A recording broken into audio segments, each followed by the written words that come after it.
The frameward relay hung in the darkness between stars like a tumor growing on the edge of civilized space. And everyone who came here had something to hide, something to sell, or something to forget. Commandant Rexthel stood at the viewport of his shuttle as it approached the station, his 4 eyes scanning the structure with cold calculation. He had burned worlds cleaner than this place, and the thought of walking among smugglers and thieves filled him with disgust, but he had no choice. His intelligence networks had gone silent 3 cycles ago, and the last message spoke of a weapon, something the Galactic Council was building in secret to stop his advance across the stars. 32 systems had fallen to the Kellan Dominion in a single century, and now the Council was afraid. They should be afraid, Rexthel thought as his claws tightened on the viewport rail. The Kellan were apex predators, standing 8 feet tall with armored skin that could stop most projectile weapons. And they had conquered their way across the galaxy, while lesser species cowered and begged for mercy. "Commandant," his lieutenant called from behind. "We are docking now. Shall I summon the full guard?" "No," Rexthel replied without turning. 4 warriors will suffice. I do not wish to announce my presence to every spy on this station." The shuttle shuddered as it locked into the docking port, and Rexthel turned to face his warriors. They were massive creatures like himself, each one capable of tearing apart a dozen soldiers from most species, and they looked at him with absolute loyalty in their eyes. "We seek information about the Council's secret project," he told them. "Nothing more. Kill only if necessary, and try not to enjoy it too much." The warriors clicked their mandibles in acknowledgement, a sound that served as laughter among the Kellan. And then they followed their commandant into the station. The corridors of Fringward Relay smelled of rust and desperation, and the various aliens who walked these halls quickly moved aside when they saw the Kellan approaching. Rexthel paid them no attention as he made his way toward the lower levels where the real business happened. His informant had told him about a bar called the Leaky Airlock before going silent, and that was where he would begin his search. If the Council truly had a weapon capable of threatening the Dominion, someone on this station would know about it. The bar was exactly as disgusting as Rexthel had expected. Dim lights flickered overhead, and the air was thick with smoke from a dozen different intoxicants favored by a dozen different species. Tables were scattered around the room without any order, and the patrons looked up with fear when the Kellan entered.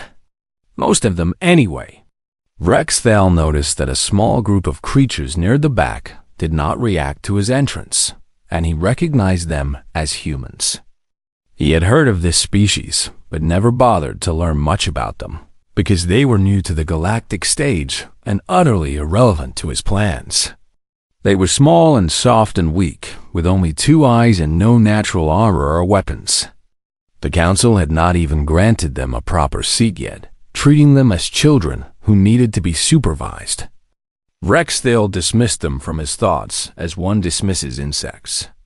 One human in particular caught his attention for a moment, a young female sitting alone at the bar, clearly intoxicated based on the way she swayed on her stool.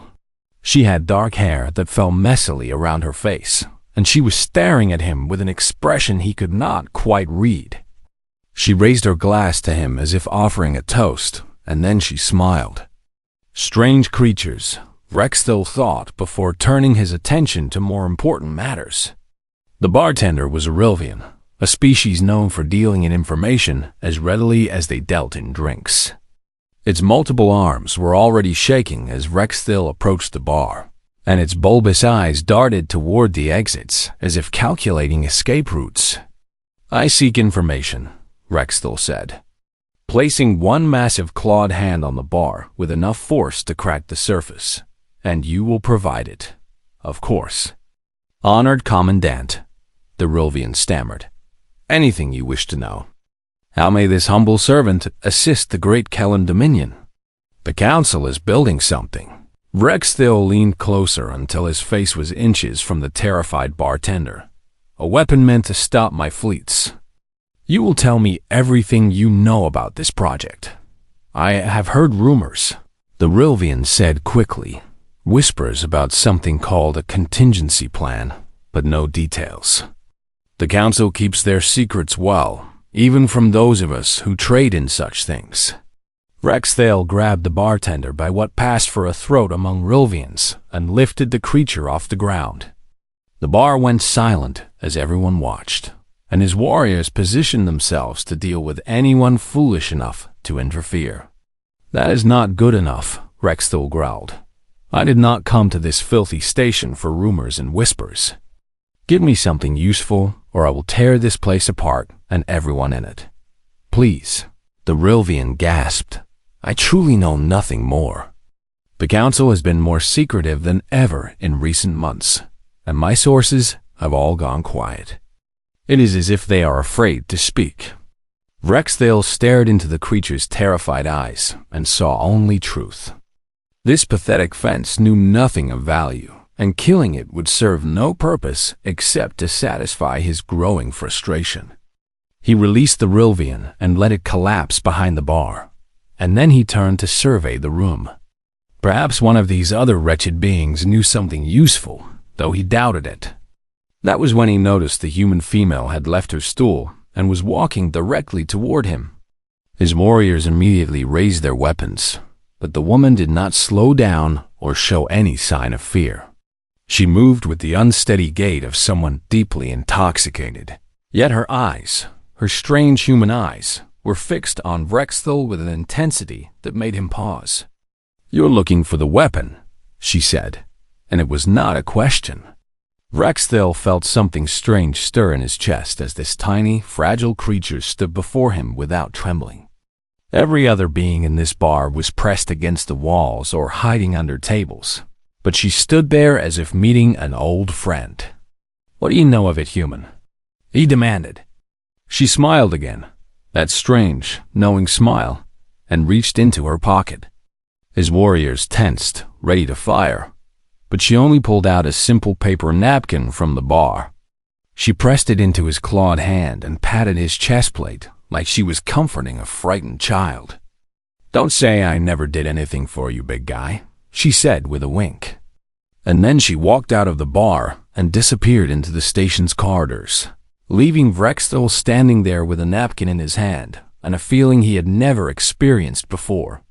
He looked down at the napkin and saw 2 words written in crude handwriting, Weapon 6. He did not understand what it meant, but something cold settled in his chest. The Kellan did not feel fear, he reminded himself. They were the apex predators of the galaxy, the conquerors of 32 systems. And yet, as he stared at those 2 simple words, Rexthale could not shake the memory of how that human had looked at him. Not with fear, not with hatred, but with something that looked terribly like pity.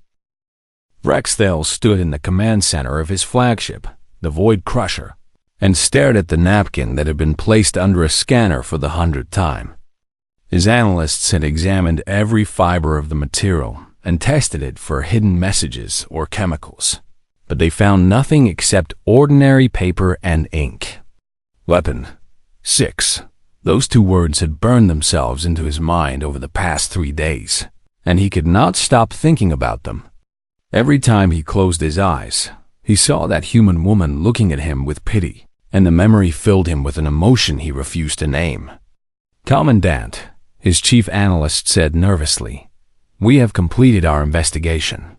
There is nothing remarkable about this napkin, and the phrase Weapon 6 does not appear in any council database or intelligence report we can access. Then you have not looked hard enough. Rexthale growled without turning around. Search again. With respect, sir, we have searched every archive and interrogated every informant available to us. This phrase simply does not exist in any official record. Perhaps the human was merely insane or playing a joke.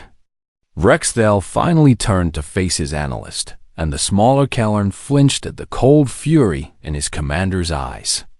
She knew I was looking for a weapon, he said slowly. Before I spoke a word about it, she knew. That was not a guess, and it was not a joke. She knew something, and we will find out what it is." The analyst bowed quickly and retreated to continue his work, and Rexthil returned to staring at the napkin. His advisors thought he was losing his mind. He could see it in the way they looked at each other when they thought he was not watching. The great commandant who had crushed 32 systems was now obsessing over a piece of paper given to him by a drunk human female. But they had not been there.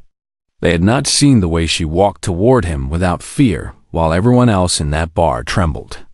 They had not felt the weight of her gaze as she looked at him like he was a child playing with fire.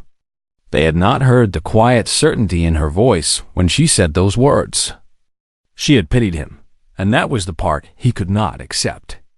The Kellen were the most feared species in the known galaxy.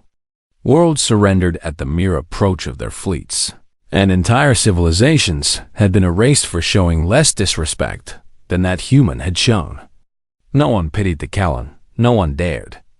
And yet, she had.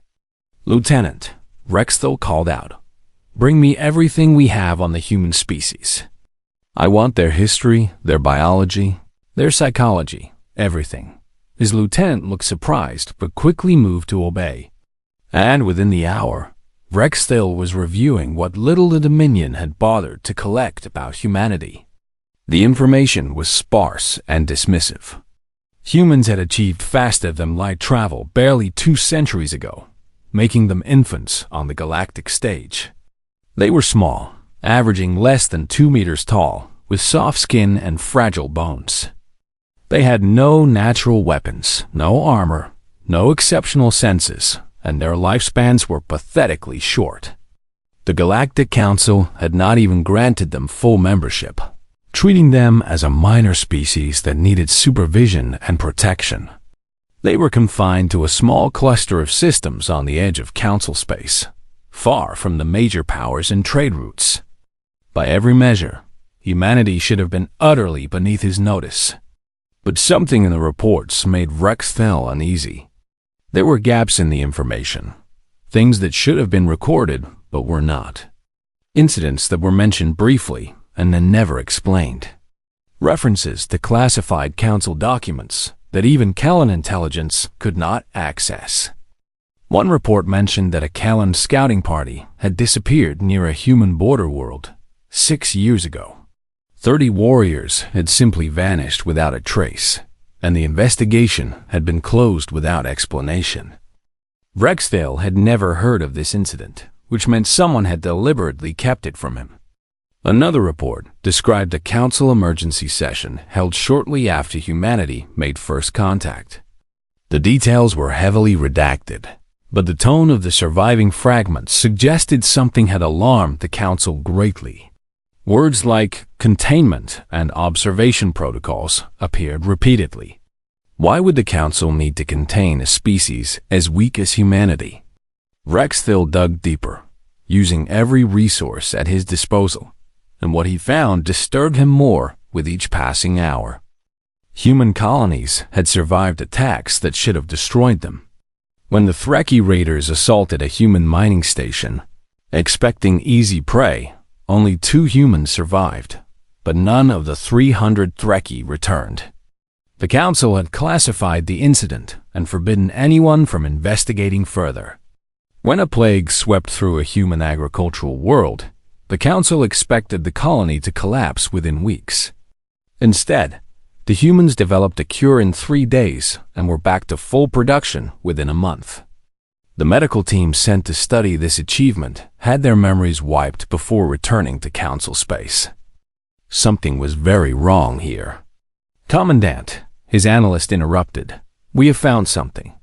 It is fragmentary and heavily encrypted, but we managed to retrieve a portion of an old council document." Rexthil was at the analyst station in 3 strides, and he read the words on the screen with growing disbelief. The document was titled Classification Protocols for Extinction-Level Species, and it was dated 200 years ago, the same year humanity had made first contact with the galactic community. Most of the text was corrupted or redacted, but one phrase survived intact: Classification of Extinction-Level Species, requires all 6 criteria to be met. To date, only one species qualifies for this designation, and containment protocols have been initiated accordingly. Rexthal read the phrase again and again, feeling that cold sensation return to his chest. Extinction-level species, a classification he had never heard of, hidden in a document created the moment humanity appeared on the galactic stage. The Council had identified humanity as something so dangerous that they required containment protocols. But that was impossible. Humans were weak and soft and new to space. They had no great fleets, no superweapons, no history of conquest. How could they possibly be classified as an extinction-level threat? Find out what these 6 criteria are, Rexthal ordered. I do not care what it costs or who must die. I need to know what the Council is hiding about humanity. It may take time, Commandant, the analyst warned. This information is buried deeper than anything we have encountered before. Then start digging, Rexthal replied. Because I believe that drunk human woman just told me the greatest secret in the galaxy, and I was too blind to understand it. He looked at the napkin one more time. Weapon. 6. Not a weapon with the designation of 6, he realized now. Not a code name or a project number. The weapon was the 6 itself. The 6 criteria that made humanity the most dangerous species the galaxy had ever seen. And his war had just brought his fleets to the borders of their space. The old archivist lived on a dying world at the edge of Council space, surrounded by the ruins of a library that had once held the knowledge of 1,000 civilizations. Rexthal had traveled for 12 days to find this place, following whispers and rumors until they led him to this forgotten corner of the galaxy. His shuttle landed in a field of gray dust, and he walked alone toward the crumbling structure ahead. His warriors had wanted to accompany him, but he had ordered them to remain behind because something told him this meeting required solitude. The archivist was waiting for him at the entrance, a creature so old that its species had long since gone extinct, leaving it as the last of its kind. It was small and fragile, with translucent skin stretched over ancient bones, and it looked at Rexthal with eyes that had seen empires rise and fall. I wondered when one of your kind would come, the archivist said in a voice like rustling leaves. The Kellan have never been curious before, but I suppose even predators can learn new tricks. You know why I am here, Rexthal said. Yes, the archivist replied, turning to shuffle back into the library. You want to know about the 6 criteria. You want to understand why the Council has been so careful to keep humanity contained. You want to know what you have awakened. Rexthal followed the ancient creature through corridors, lined with data crystals and faded documents. Past artifacts from civilizations that had vanished before the Kellan had even learned to walk. This place held the secrets of the galaxy, buried and forgotten by those who preferred comfortable lies to dangerous truths. They reached a chamber at the heart of the library, and the archivist settled into a chair that seemed to have been grown from the walls themselves. It gestured for Rexthal to sit, but he remained standing because Kellan did not sit in the presence of their inferiors. Ask your questions, the archivist said, though I suspect you will not like the answers. What are the 6 criteria? Rexthal demanded. What makes a species an extinction-level threat? The archivist was silent for a long moment, and when it spoke again, there was fear in its voice, not of Rexthal, but of something far older and more terrible. Long ago, before the Council existed, before the great empires rose and fell, there were species that destroyed everything they touched, the archivist began. Not out of malice, but simply because destruction was in their nature. They burned across the galaxy like fires, leaving only ash behind. The survivors of those wars created the Council specifically to prevent such species from rising again. The 6 criteria were developed to identify potential threats before they became unstoppable, the archivist continued. Each criterion alone is dangerous, but manageable. 2 or 3 criteria make a species formidable. 4 criteria make them terrifying. And 6? Rexthal asked. The archivist looked at him with something like sympathy.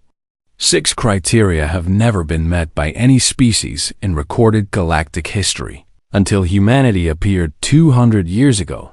Rexthal felt his claws dig into his palms as he processed this information. Tell me the criteria, he said. The first is persistence, the archivist said.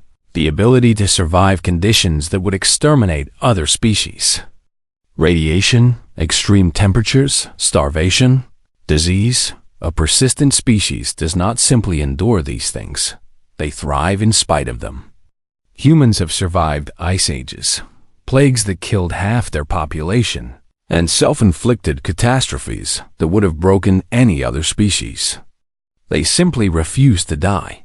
The second is adaptability. The archivist continued. The ability to thrive in any environment. Most species are specialized for their home world and struggle to survive elsewhere. Humans can live in deserts, frozen wastelands, underwater habitats, and orbital stations. Give them a hostile environment, and within a generation they will call it home. The third is aggression, the archivist said. And his voice grew quieter. The capacity for total war without psychological collapse. Most species have limits to the violence they can inflict before their minds break. Humans do not have this limit. They have waged wars that killed tens of millions of their own kind and emerged more determined than before. They can sustain levels of violence that would drive other species to extinction through despair. Alone, Rexthal thought of the Kellam campaigns, the billions they had killed across 32 systems, and wondered if humanity could match such numbers. The answer, he suspected, was yes. The fourth is cooperation, the archivist continued. The ability to unify against external threats despite internal division. Humans fight among themselves constantly, sometimes over ideas so trivial that other species cannot comprehend them. But when threatened from outside, they put aside their differences and stand together. Their history is full of enemies who underestimated this capacity and paid dearly for it. The fifth is invention, the archivist said, the ability to create novel weapons and strategies under pressure. Humans do not just use existing technology, they transform it.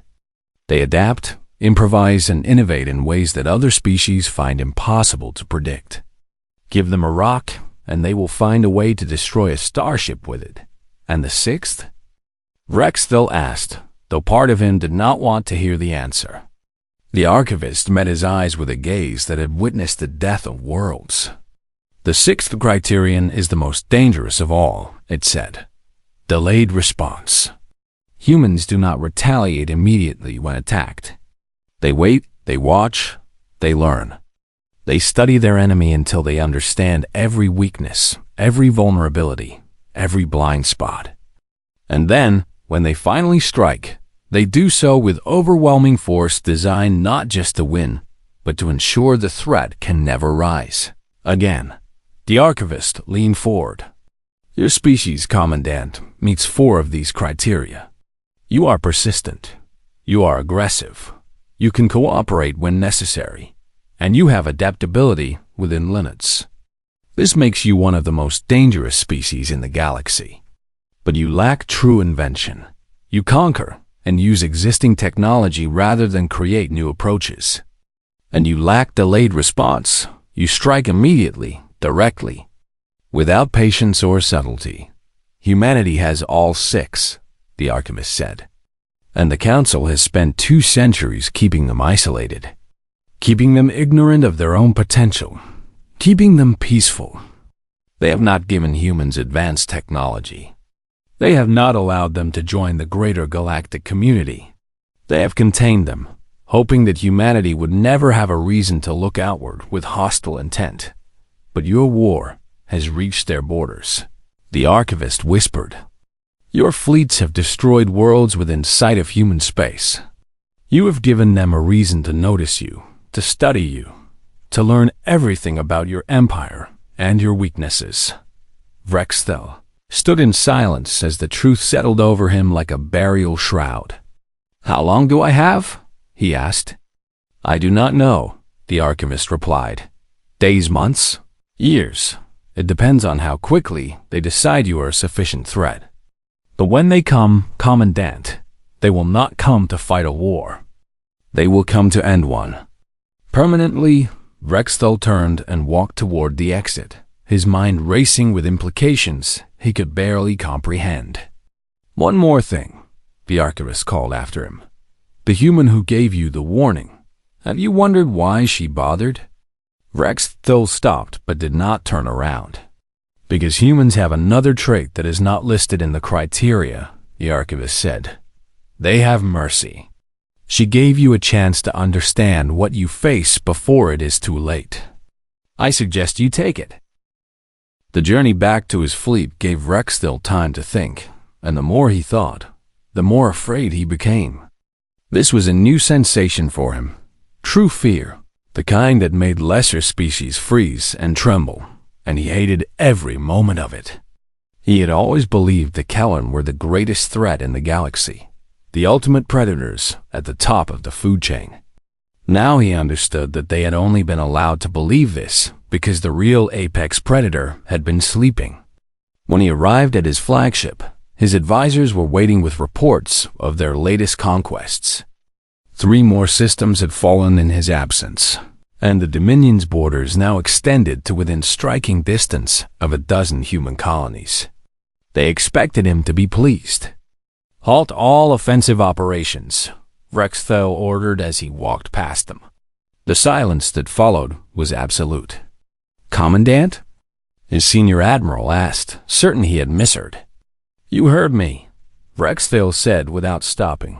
"All fleets are to hold their current positions. No further expansion, no raids, no provocations of any kind. I want our forces pulled back from the human border immediately." "But sir," the admiral protested, following him down the corridor, "we are winning. The council cannot stop us. Their fleets are scattered and weak. This is our moment to crush them forever." Rexthel stopped and turned to face the admiral with a look that made the veteran warrior take a step backward. "We are not fighting the council anymore," he said.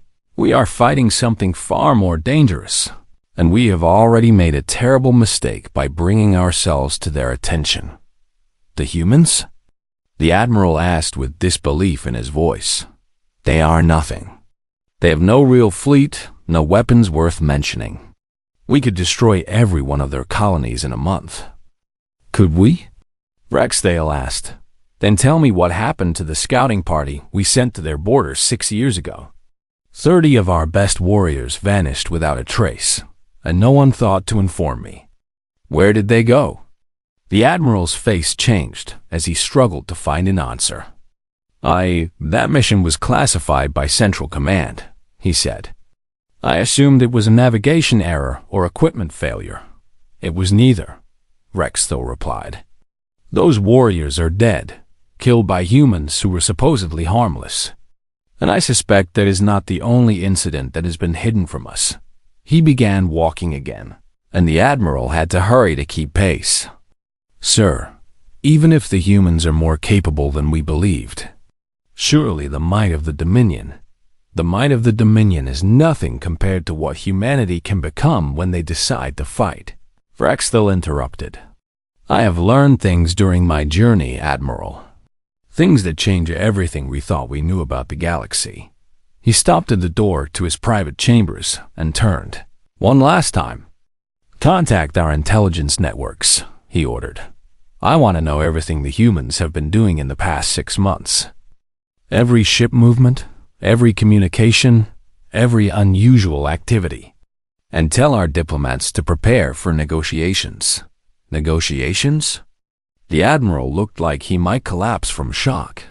"With the humans?" "With whoever will listen," Rexthel said. "Because if we cannot find a peaceful solution to this situation, the Kellen Dominion may not survive the decade." He entered his chambers and sealed the door behind him. leaving his admiral standing in the corridor with an expression of complete confusion. Alone at last, Rexthil pulled up the intelligence feeds on his personal display and began reviewing everything his networks had collected about humanity in recent weeks. The data was scattered and incomplete, but patterns began to emerge that confirmed his worst fears. Human shipping traffic had increased by 300% in the past 2 months. Commercial vessels were moving through their territory in numbers that made no sense for ordinary trade. When his analysts looked closer, they discovered that many of these ships had been modified with larger cargo holds and reinforced hulls. Human communication traffic had changed as well. Their broadcasts used to be open and careless, easy to intercept and decode. Now there was a new encryption protocol that his best cryptographers could not crack. They had gone from transparent to invisible in a matter of weeks. Most disturbing of all, human diplomatic missions had begun visiting species that the Kellan had conquered or threatened. They were not offering military alliances or weapons. They were offering something called technical consultation and cultural exchange programs. On the surface, it looked harmless, but Rexthil understood what was really happening. The humans were learning. They were studying the Kellan's conquered territories, mapping supply lines, identifying weaknesses, gathering intelligence that would have taken the Dominion decades to collect through conventional means. And they were doing it all while smiling and offering friendship. Delayed response, the archivist had called it. Wait, watch, learn, and then strike with overwhelming force. Rexthal found a report from one of his deep cover agents embedded in a human research facility. The agent had noticed something strange 3 weeks ago, a sudden influx of scientists from multiple disciplines, all working on classified projects that required top-level clearance. When the agent tried to learn more, he was quietly transferred to a different department, and his communications were monitored. The last message from the agent had been a single sentence. They know I'm here, and they're letting me watch something. I don't understand why. There had been no contact since. The humans were not just learning about the Kellan. They were letting the Kellan know they were learning. It was a message, a warning, a demonstration of confidence that chilled Rexthal to his core. They wanted him to understand that nothing he did would be hidden from them. He pulled up a star map showing the current position of all Kellan forces and the locations of human space. His fleets outnumbered theirs by a factor of 50. His weapons were more powerful. His warriors were stronger and more experienced. By every conventional measure, the Dominion should be able to crush humanity in a matter of months. But conventional measures meant nothing against a species that met all 6 criteria. The humans would not fight the way the Kellan expected. They would not meet them in open battle where strength and numbers determined the outcome. They would find some other way, some brilliant, unexpected, devastating approach that Rexthil could not even imagine. That was the terrifying truth about invention combined with delayed response. By the time you saw the attack coming, it would already be too late to stop it. He stared at the star map for a long time, watching the lights that represented his mighty fleets. And for the first time in his life, Commandant Rexthil felt like prey. The drunk woman at the bar had given him a gift. He realized now. She had given him knowledge that might save his species from extinction, but only if he was wise enough to use it. He reached for his communication console and began composing a message to the human border world of New Meridian.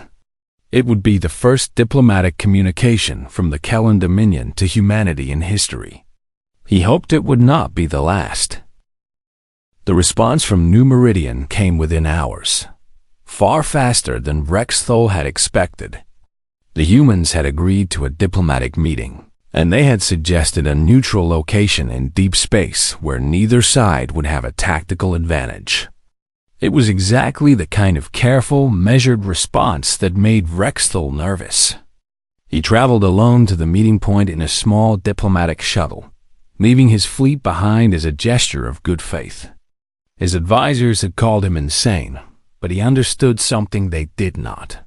If the humans wanted him dead, no amount of protection would save him anyway. The human vessel was waiting when he arrived. It was smaller than his shuttle and looked almost fragile compared to Kellam military craft. There were no weapons visible, no defensive systems that his scanners could detect. It was exactly the kind of ship that should pose no threat whatsoever. And yet Vrextheel's hearts beat faster as he approached it. They met in a conference room on a small station that had been constructed specifically for this purpose. The humans had built it in less than a week using modular components that snapped together like children's toys. It was another demonstration of their capabilities, Vrextheel realized. Building things quickly was second nature to them. The human who greeted him was not what he expected. She was a middle-aged woman with gray hair and tired eyes, wearing a simple uniform that bore no medals or decorations. She looked like someone who had been working too many hours and sleeping too few. "Commandant Vrextheel," she said, extending her hand in what he had learned was a human greeting gesture. "I am Administrator Chun. Thank you for agreeing to meet with us." He did not take her hand, but he inclined his head in acknowledgement. "You know why I am here," he said. "Yes," she replied without any change in expression. "You finally learned what we are." "It took longer than I expected, honestly. We thought one of your people would figure it out decades ago. You wanted us to know?" Vrextheel asked. "We wanted you to have the choice," Administrator Chun said, settling into a chair across from him. "That's always been the point. The Council tried to protect you from that choice by hiding what we are, but we disagreed with their approach. You deserve to know what you were dealing with." She gestured to the chair opposite her, and this time Vrextheel sat. "I have come to discuss terms," he said. "Terms?" She raised an eyebrow. "For what exactly?" "For peace," Vrextheel said, and the word felt strange in his mouth. The Kellan did not negotiate peace. They imposed it after victory. This was something entirely new. "That's interesting," Administrator Chun said, "because 3 months ago, your fleets were burning their way toward our borders, and your generals were bragging about how easily they would conquer human space. What changed?" "I met a woman in a bar," Vrextheel said, "and she gave me a napkin for the first time." Administrator Chen's expression shifted into something that might have been a smile. "Sarah," she said, "I should have known she'd find a way to get involved. She has a talent for being in the right place at the right time. You know her?" Vrextheel asked. "Everyone knows Sarah," Chun replied. "She's been wandering the edges of known space for 20 years, doing things like this. She believes that most conflicts can be avoided if people just understand each other better. Usually she's wrong, but occasionally she's very right." She leaned forward. "Let me tell you something about humanity, Commandant. We don't want to fight you. We don't want to destroy your empire or conquer your worlds. We have plenty of our own problems to deal with without adding galactic warfare to the list. But if you force us to fight," she continued, "we will. And we won't stop until the threat is eliminated. Not beaten, not contained, not pushed back, eliminated. It's not something we're proud of, but it's who we are. When humans go to war, we don't fight for territory or resources or pride. We fight to survive. And we are very, very good at surviving." Vrextheel understood what she was saying, and he believed every word. "What do you want from us?" he asked. "We want you to stop," Chun said simply. "Stop expanding. Stop conquering. Stop destroying worlds that can't fight back. The galaxy is big enough for everyone, but not if one species keeps trying to own all of it. The Kellan have been conquerors for 1,000 years. Vrextheel said. "It is our nature, our culture, our identity. You are asking us to become something we are not." "No," Chun shook her head. "We're asking you to become something more. Your species has incredible potential, strength, discipline, unity. You could build things instead of destroying them. You could protect instead of threaten. You could be remembered as the species that chose greatness over extinction. And if we refuse? Rex Thale asked, though he already knew the answer. Then we will be very sad, Chun said, and there was genuine sorrow in her voice. And then we will do what we have to do. It won't be quick, and it won't be clean, and a lot of people on both sides will die. But when it's over, the Kellan Dominion will be a footnote in history, and humanity will keep going. That's what we do. They sat in silence for a long moment. I will speak to my people, Rexthal finally said. I cannot promise they will listen, but I will try to make them understand. That's all we can ask, Chun replied, standing and extending her hand again. This time, Rexthal took it. Her grip was surprisingly strong for such a small creature. One more thing, he said before leaving. Tell Sarah that her gift was received and understood. The Kellan do not forget those who show them mercy. Chun smiled again. I'll pass that along.